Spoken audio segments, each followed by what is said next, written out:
This is how I put together my first ever Spidey suit completely from scratch, with only ever having sewn one thing in my entire life before, which was a cape. All just so I can meet the Devil of Hell's Kitchen this year at Des Moines Con. What was that?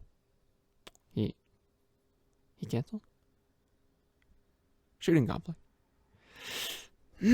Son of a...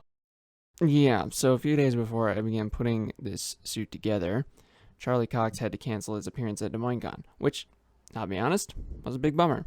But I had already committed to the path at that point, and Bullseye's actor is still going to be appearing, and Daredevil will be topical soon, with the new season's trailer just around the corner, so the show must go on.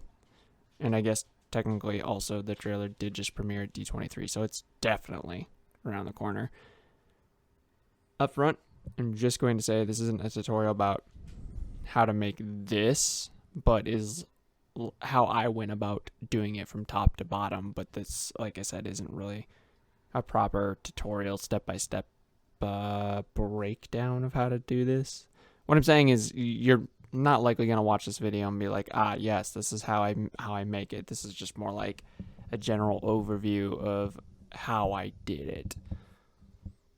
Starting with step 1, the pattern. So this step was honestly kind of the most pain because proper Spider-Man sewing patterns really aren't readily available, and the ones that aren't exactly cheap.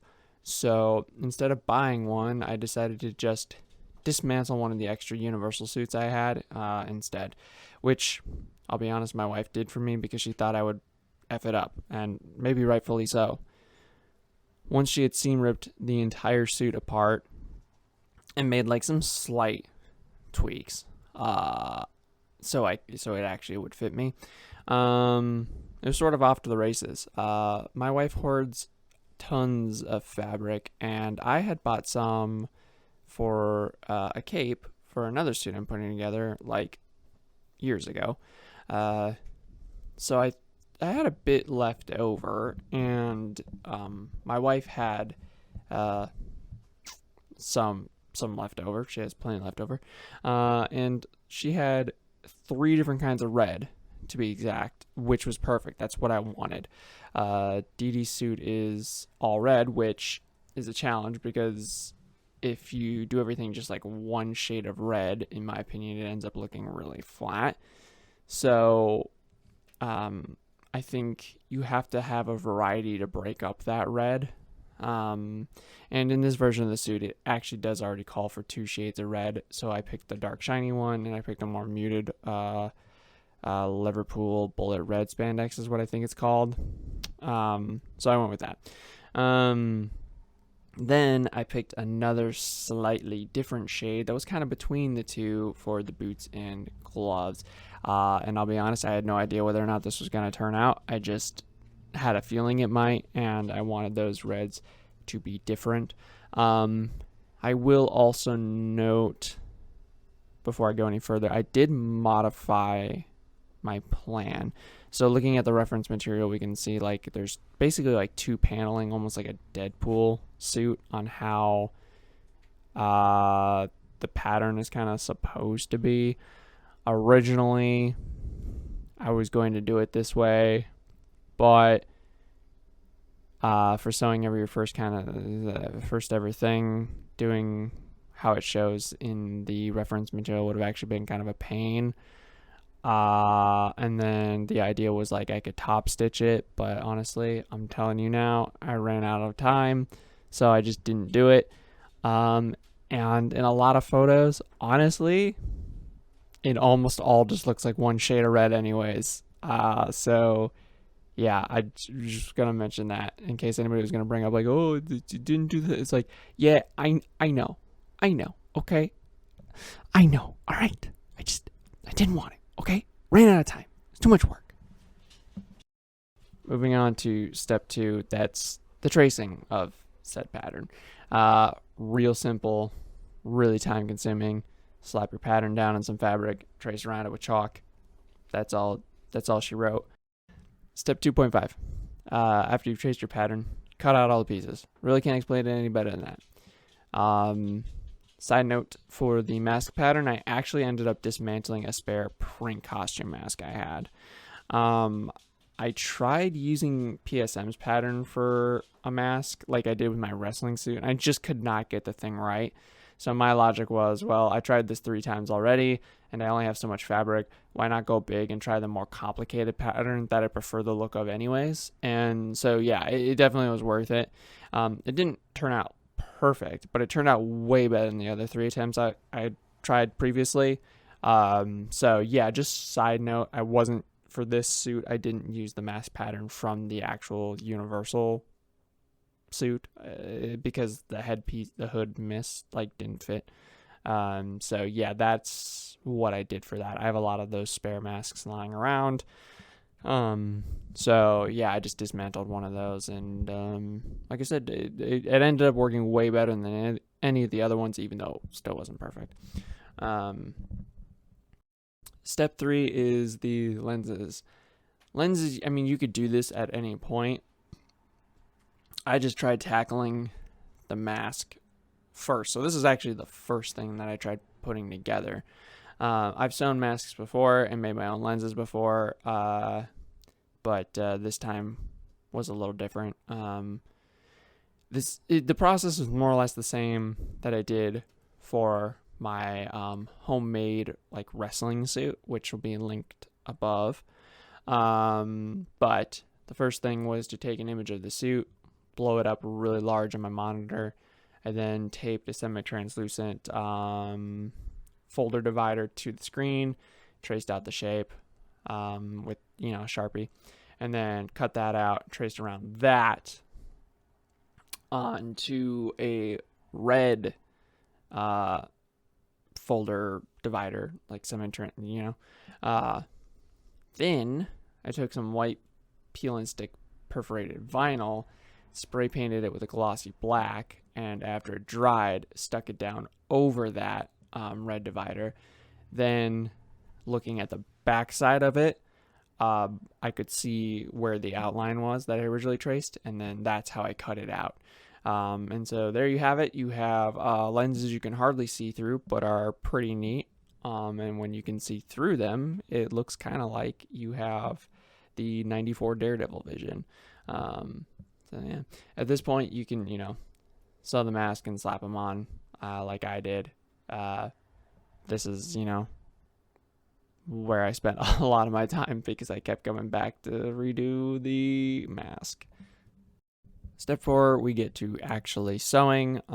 This part is really self-explanatory, and like I said, I'm not going to go through the whole process, but started with the top pieces and sort of just worked my way down. So I started with the center torso, to the sides, then the sleeves, and then ended that with the back piece, which originally was designed with a zipper to go from shoulder to shoulder.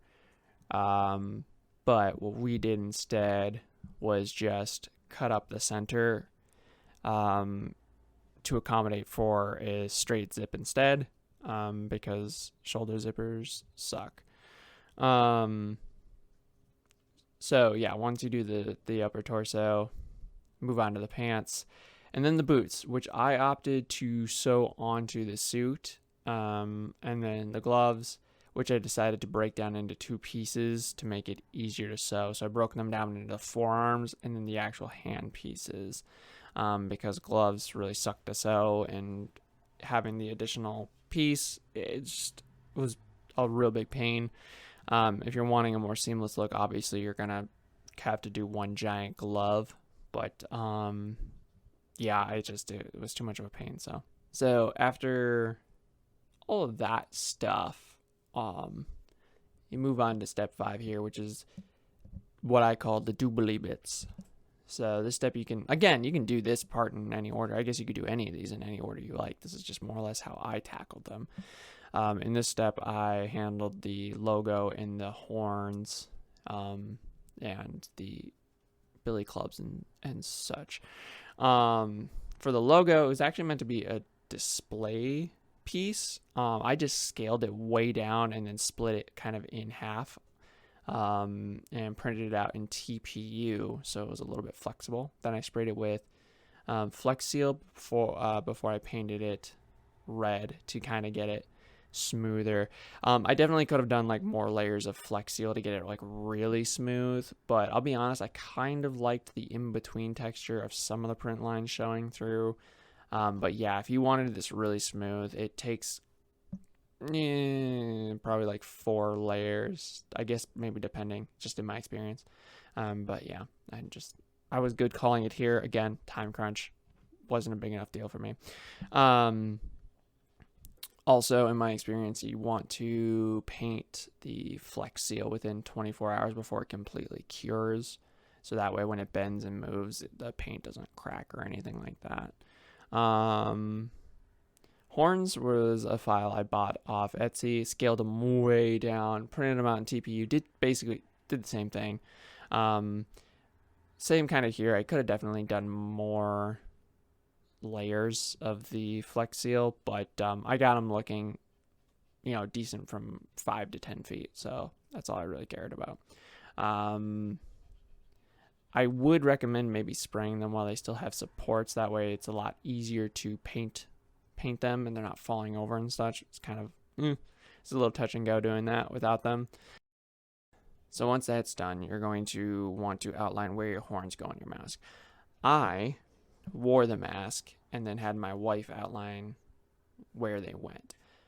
For whatever reason, she decided to do this in Sharpie, which, not a good idea. Don't know why she thought that was a good idea, but she did do it. Which meant I had to go back in with isopropyl alcohol later and very gently rub the parts where the outline went off track and was visible. So don't do that. Do that with chalk or, eyeball it on a mannequin head. I don't really recommend the latter because mannequin heads are so much smaller than actual heads and you can get really kind of like weird. But anyways, that's what I did. Or just make your wife glue them to your head, or your friend with benefits to your head while you're wearing it, like a champion. Anyways, that's what I did. After that, I began work on the belt, billy clubs, and the holster. I printed all 3 out of PLA, sanded, filled, primered, sanded again, painted them some more. I used like 3 different spray paints to get the color that I wanted. So, if you've never done that before, it's basically just do your base coat and then move on from there very kind of carefully. You can do it. Just little by little. For the belt, it was like a modified belt I had bought off Amazon and just used a BVS buckle for. And yeah, that was really about it. I definitely have to like rework the belt still. It just wasn't closing as tightly as I thought it should with the magnets I was using. But yeah, that was honestly really it. I had bought some red elastic, threaded that through the billy club holster, sewed the clasps then after the fact because too narrow to be able to, do it beforehand. And yeah, it actually, worked really, really well. Holster shifted a bit when I moved, but, other than that, it was great. Also, before I forget, the holster was also something I bought off Etsy. I'll link it down below. I did modify it slightly by chopping off the top bit. This version of the holster I'm using is designed to look like the Daredevil Born Again holster, and on that holster there's a top bit. To my eyes, it looks like it's actually a leathery material that's sewn to the leg of the suit. So without that, when you do it out of PLA, it's just like this weird hard plastic piece that, like, if it's not, if your thigh's not huge, it's gonna just look wonky. So I just took the whole thing off. So that's why. Anyways, once your suit is all sewn, you can glue the emblem down. I just stuffed a pillow wrapped in a plastic bag into mine. As long as, your suit is slightly stretched out to the size of your body, it'll be fine. I did this last minute in a hotel. Held up pretty good. After I washed the suit, it did start to kind of come up in certain areas where I hadn't pushed down hard enough. So I'm gonna have to go back and glue that down again, but you can do it through this method if you don't have like a mannequin torso that roughly fits you, or if you don't want to like do it while you're wearing the suit, which is another viable option too. And last step here is the booties, baby. For this, I more or less did what I've done in videos in the past. So, if you kind of want a more like in-depth how-to, you can look at my video about how to add kung fu shoes to your suit. It's more or less the same process. So I basically just took the fabric of the boot and glued it down over a pair of black slip-on shoes I found at Walmart for like $16. This was honestly super easy, way easier than the methods I've done in the past, because these boots weren't sewn with the bottom of the foot. So therefore, I didn't have to cut anything at the bottom. I didn't have to glue anything to the bottom. I literally just had to go around the edges and glue to the top. So yeah, a little bit different than what I've done in the past. But man, it was just so much easier. I did leave the black portion of the sole, the outer sole, visible to mimic the look of like a typical boot. So yeah, and that was really it. That completed the suit. Like I said, I did this all in about 2 weeks time and finished it in my hotel room. Anyways, so that's how I did it.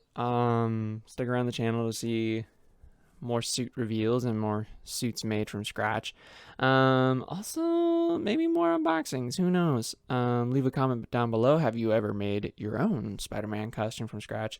Do you prefer the look of like the homemade stuff over the, kind of typical screen printed stuff? I definitely will make a more in-depth how-to once I kind of feel like I can make one that is nearly perfect. So I mean, if you're interested in seeing that, like a real proper step-by-step sewing process, stick around. I definitely will probably do one of those. In the future, I'm also thinking maybe after I've made a couple of these, maybe I'll do commissions for whoever wants one. If something like that interests you, maybe give me a follow on Instagram. That's likely where I'll announce that. But otherwise, for now, stay frosty, and I promise, I'll upload again before the end of the year and within 3 months. I promise. Okay. Stay frosty, but not too frosty.